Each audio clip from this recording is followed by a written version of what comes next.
What a lonely figure this Bartimaeus, sitting by the side of the road, sitting there as life passes him by. There are no recordings for the blind, no seeing eye dog programs, no hope of a cornea transplant. Bartimaeus is destined to spend his life in rags begging by the side of the road. But today, this lowly beggar feels a different energy around him. People seem excited about some guy. He listens to what they say, and this Jesus must be some kind of prophet, maybe even a healer. Bartimaeus decides to do something brave. He's not sure what's going to happen. He knows by experience crowds can be cruel. The blows or the kicks could come from any direction, and he would never see them coming.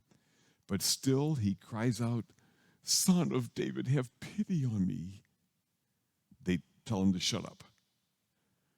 But again, he bravely calls out, "Son of David, have pity on me." And the almost unthinkable happens. Jesus hears him, and he calls for him. "What do you want me to do for you?" Jesus asks. Notice that Jesus does not presume that Bartimaeus would ask to be cured of his blindness. I love that.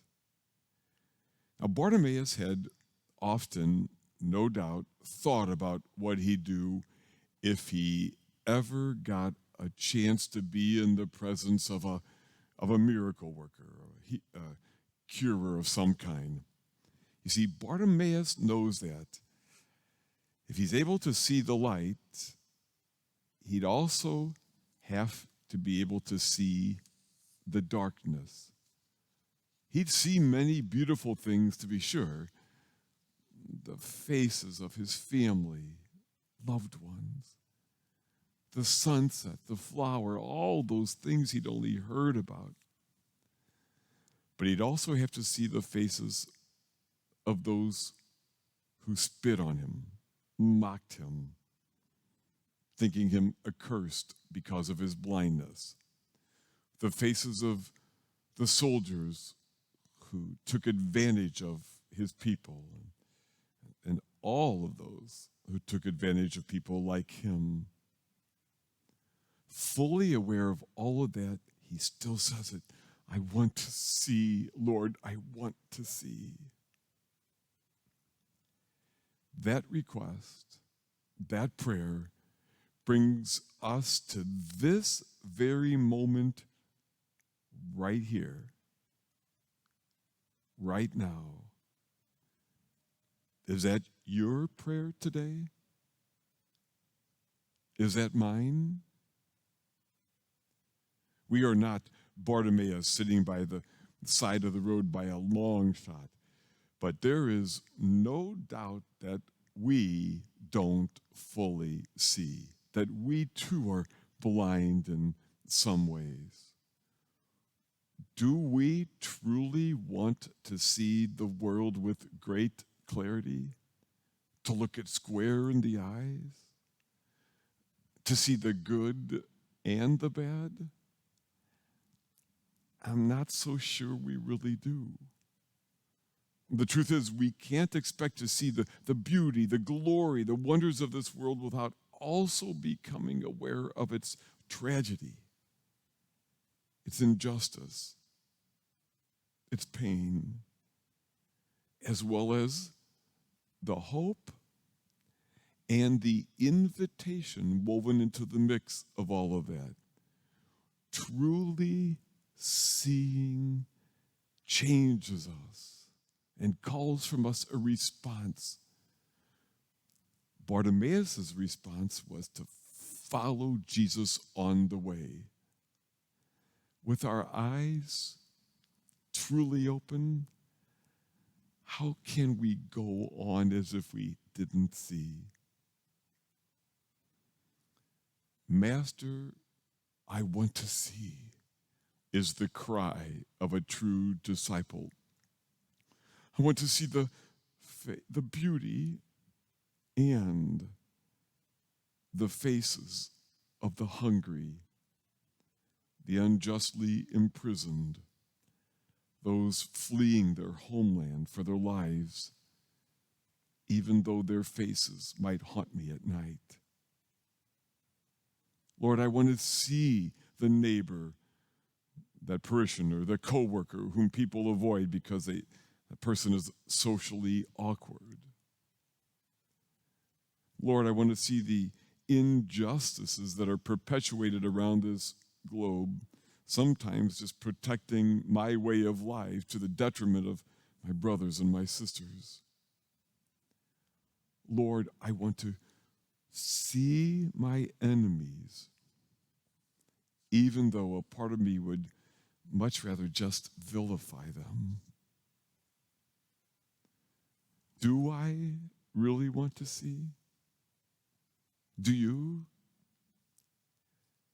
It often feels so good, at least initially, to turn a blind eye to others because their politics are different than mine, their skin color is not my skin color, their country of origin, their sexual orientation, their financial reality, their life situation, it's not mine.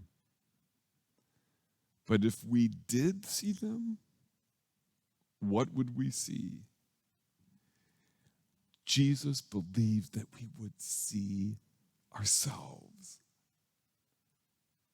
that we are the same, that they are like us, we are like them, that they too hurt, they too love, they too dream, they too are broken, needy, and deep down good. Can we pray to see that?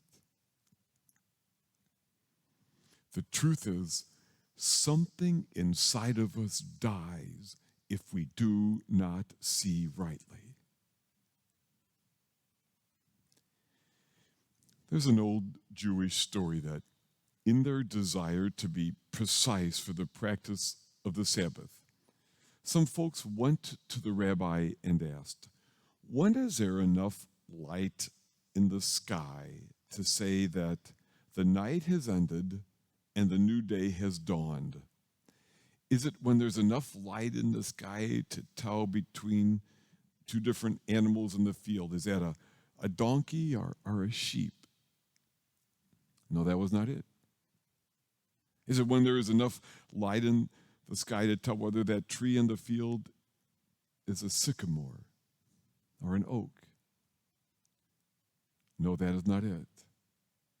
The answer is, the new day has dawned when you can look at the faces of people you think are different than you and tell that they are your brothers and sisters. Until then, no matter where the sun is in the sky, it is still night. My friends, we will never be fully alive. We will never truly be disciples of the one who heals us until we are able to pray, Lord, I want to see. Until then, we remain like Bartimaeus before the cure, sitting at the side of the road when which we should be following Jesus. Will you and I dare to make this our prayer today? Lord, I want to see.